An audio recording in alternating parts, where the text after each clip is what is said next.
तो आज बात करते हैं एक ऐसे जबरदस्त इन्वेस्टमेंट मौके की जो अब तक हम भारतीय निवेशकों की पहुंच से लगभग बाहर ही रहा है। सोचिए, एक ऐसा मेटल जो दुनिया का भविष्य बना रहा है, लेकिन उसमें सीधे सीधे पैसा लगाने का दरवाजा हमारे लिए बंद था। चलिए आज इसी छिपे हुए खजाने के बारे में पता लगाते हैं। Copper is the new oil.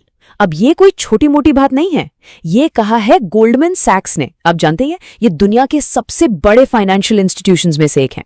और जब वो कॉपर को नया तेल कह रहे हैं तो इसका सीधा सीधा मतलब ये है कि भाई 21वीं सदी की इकोनॉमी के लिए कॉपर उतना ही जरूरी है जितना 20वीं सदी में तेल हुआ करता था। बहुत बड़ा स्टेटमेंट है ये। 113%। जरा सोचिए, पिछले 5 सालों में इतना जबरदस्त रिटर्न। और तो और जनवरी 2026 तक कॉपर अपने ऑल टाइम हाई पर है। कमाल है ना। लेकिन यहीं पर असली कहानी शुरू होती है। असली समस्या ये है कि हम भारतीय निवेशक इस जबरदस्त रैली का, इस तेजी का सीधा फायदा उठा ही नहीं पाए। हम बस साइड से देखते रह गए। तो आज हम इस पूरी कहानी को कैसे समझेंगे? देखिए, सबसे पहले बात करेंगे कि कॉपर को नया तेल क्यों कहा जा रहा है। फिर देखेंगे कि इसकी डिमांड आसमान क्यों छू रही है और सप्लाई में क्या दिक्कतें हैं। उसके बाद हम भारतीय निवेशकों की जो दुविधा है उस पर आएंगे। और हाँ, आखिर में ये भी देखेंगे कि इस मौके का फायदा कैसे उठाया जा सकता है और इसमें क्या-क्या रिस्क्स हैं। अच्छा, एक बात समझते हैं। सोना क्या है? सोना एक स्टोर ऑफ वैल्यू है, राइट? हम उसे तिजोरी में रखते हैं। लेकिन कॉपर हमारी अर्थव्यवस्था की असली रीढ़ की हड्डी है। आपके घर की वायरिंग से लेकर आपके हाथ में जो फोन है उसमें भी कॉपर है। ये हर जगह है और इसकी अहमियत, इसका रोल अब पहले से कहीं ज्यादा जरूरी होता जा रहा है। तो अब बात करते हैं डिमांड की। देखिए, कॉपर की मांग सिर्फ बढ़ नहीं रही है, ये तो रॉकेट की तरह ऊपर जा रही है। और इसके पीछे है 4 ऐसे ग्लोबल मेगा ट्रेंड्स जिन्हें कोई रोक नहीं सकता। ये अनस्टॉपेबल हैं। तो चलिए एक एक करके इन्हें डिकोड करते हैं। सबसे पहला ट्रेंड, इलेक्ट्रिक गाड़ियां यानी ईवीज। अब जरा ये फर्क देखिए।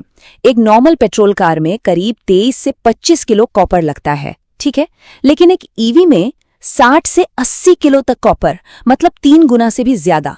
तो जैसे जैसे सड़कें ईवी से भर रही हैं, कॉपर की डिमांड को एक जबरदस्त बूस्ट मिल रहा है। और कहानी सिर्फ ईवीज पर खत्म नहीं होती।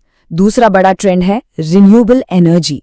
आप जो ये बड़े बड़े विंड टर्बाइन्स और सोलर फार्म्स देखते हैं ना, वो असल में कॉपर के भूखे हैं। आपको अंदाजा है, सिर्फ एक बड़ी ऑफशोर विंड टर्बाइन में 9.6 टन तक कॉपर लग सकता है। मतलब सोचिए कितना ज्यादा।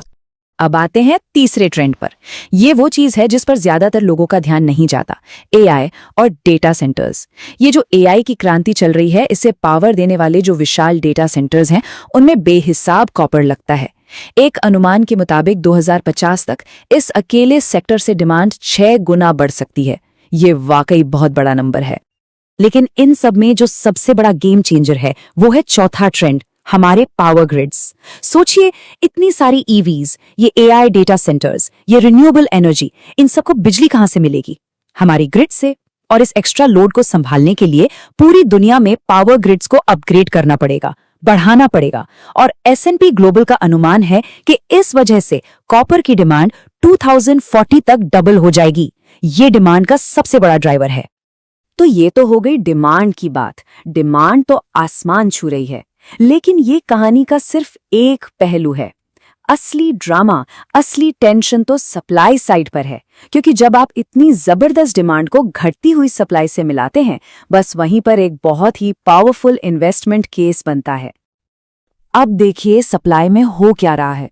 दुनिया का सबसे बड़ा प्रोड्यूसर चिली, वहां प्रोडक्शन 25 साल के सबसे निचले लेवल पर है। पेरू में पॉलिटिकल टेंशन की वजह से सप्लाई खतरे में है। ऊपर से बड़ी बड़ी खदानों में कई तरह की दिक्कतें आ रही हैं। और सबसे बड़ी बात, नई कॉपर माइन को शुरू करना कोई बच्चों का खेल नहीं है। इसमें 17 से 24 साल तक लग जाते हैं। मतलब आज जरूरत है तो सप्लाई 20 साल बाद आएगी।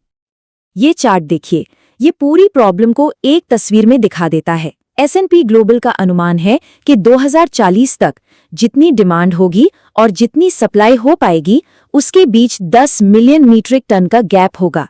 10 मिलियन, ये एक बहुत बहुत बड़ा शॉर्टफॉल है और इस गैप को भरना लगभग नामुमकिन सा लग रहा है। तो ये तो हो गई ग्लोबल कहानी। डिमांड ऊपर, सप्लाई नीचे, मौका तो बहुत बड़ा दिख रहा है। लेकिन अब सवाल आता है हम पर, भारतीय निवेशकों पर। हमारे लिए इसमें एक बहुत बड़ी मुश्किल है, और मुश्किल ये है कि इस कहानी में सीधे सीधे हिस्सा लेने का हमारे पास कोई सीधा रास्ता ही नहीं था। और देखिए मुश्किल क्या है। भारत में अगर आप कॉपर में इन्वेस्ट करना चाहें तो आपको क्या मिलेगा? ज्यादा से ज्यादा एक मेटल ETF, जिसमें कॉपर से जुड़ी कंपनियों का एक्सपोजर मुश्किल से 1.5 से 2.5% होगा। मतलब बहुत ही घुमा फिराकर इनडायरेक्ट एक्सपोजर। वहीं दूसरी तरफ अमेरिका में देखिए, वहां ऐसे ETFs हैं जो 100% सिर्फ कॉपर पर फोकस्ड हैं। मतलब एकदम डायरेक्ट एक्सपोजर। तो ये थी प्रॉब्लम। अब बात करते हैं सोल्यूशन की, क्योंकि अच्छी खबर ये है कि टेक्नोलॉजी की वजह से अब ये जो खाई थी ना, वो भर गई है। US मार्केट में कुछ बड़े नाम हैं, जैसे CPR, जो सीधे कॉपर के फ्यूचर्स को ट्रैक करता है। एक है COPX, ये कॉपर निकालने वाली कंपनियों में पैसा लगाता है, और इसका 2025 का रिटर्न 93.44% रहा है। और एक नया भी है, COPP। और अगर हम परफॉर्मेंस की बात करें तो COPX जैसे माइनिंग ETFs ने तो वाकई कमाल का प्रदर्शन किया है। और सबसे अच्छी बात क्या है कि अब भारत में बैठे बैठे इन ETFs में इन्वेस्ट करना मुमकिन है। और प्रोसेस बहुत ही सिंपल है। बस 4 आसान से स्टेप्स। आप ऐप पर US स्टॉक सेक्शन में गए, ETF का नाम सर्च किया, अमाउंट डाला और पेमेंट कर दिया, और आप सिर्फ 100 रुपए से भी शुरू कर सकते हैं। मतलब अब ये मौका सबके लिए खुला है। तो लंबे समय में इसका क्या असर हो सकता है? चलिए एक छोटा सा कैलकुलेशन देखते हैं। मान लीजिए कोई हर महीने 2000 रुपए की SIP करता है और उसे 15% का सालाना रिटर्न मिलता है, तो 25 साल में पता है ये रकम कितनी हो जाएगी? करीब 6 लाख रुपए। 6 लाख रुपए के इन्वेस्टमेंट पर। यही तो है कंपाउंडिंग का जादू। लेकिन रुकिए, इससे पहले कि हम आगे बढ़ें, एक बहुत जरूरी बात। हर सिक्के के 2 पहलू होते हैं, तो हमें इसके रिस्क्स को भी समझना होगा, क्योंकि याद रखिए कोई भी इन्वेस्टमेंट बिना रिस्क के नहीं आता। तो सवाल ये है कि आखिर रिस्क्स हैं क्या? सिर्फ अच्छी अच्छी बातें करना तो ठीक नहीं है। हमें पूरी तस्वीर साफ साफ देखनी होगी, जिसमें रिस्क भी शामिल हैं। देखिए, कुछ मुख्य रिस्क हैं। पहला है करेंसी का उतार चढ़ाव, मतलब रुपया डॉलर का रेट। दूसरा, कॉपर एक कमोडिटी है, तो शॉर्ट टर्म में इसकी कीमतों में बहुत वॉलेटिलिटी हो सकती है। तीसरा, जियोपॉलिटिकल टेंशन, जैसे ट्रेड वॉर वगैरह। और चौथा, चीन की इकोनॉमी। अगर वहां स्लो डाउन आया तो डिमांड पर असर पड़ सकता है। तो इसका मतलब क्या है? इसका मतलब सिर्फ ये है कि डाइवर्सिफिकेशन बहुत जरूरी है। कभी भी सारा पैसा एक ही जगह नहीं लगाना चाहिए। तो पूरी बात का निचोड़ क्या है? निचोड़ ये है कि कॉपर की कहानी एक स्ट्रक्चरल बुल केस है। इसका मतलब ये है कि EVs, AI और ग्रीन एनर्जी जैसे जो बड़े बड़े ग्लोबल मेगा ट्रेंड्स हैं, उनकी वजह से डिमांड लगातार बढ़ती रहेगी। और दूसरी तरफ सप्लाई में एक लंबी गहरी दिक्कत है। ये कोई छोटी मोटी शॉर्ट टर्म की बात नहीं है, ये एक बहुत बड़ा स्ट्रक्चरल शिफ्ट है। और आखिर में बस एक सवाल, 20वीं सदी को पावर किया था तेल ने, तो क्या 21वीं सदी कॉपर से बनेगी? जिस तरह तेल ने पिछली सदी की दुनिया को बदला, क्या कॉपर हमारी आने वाली दुनिया को वैसे ही बदलेगा? ये एक ऐसा सवाल है जो इस पूरे इन्वेस्टमेंट मौके के विशाल पैमाने को दिखाता है।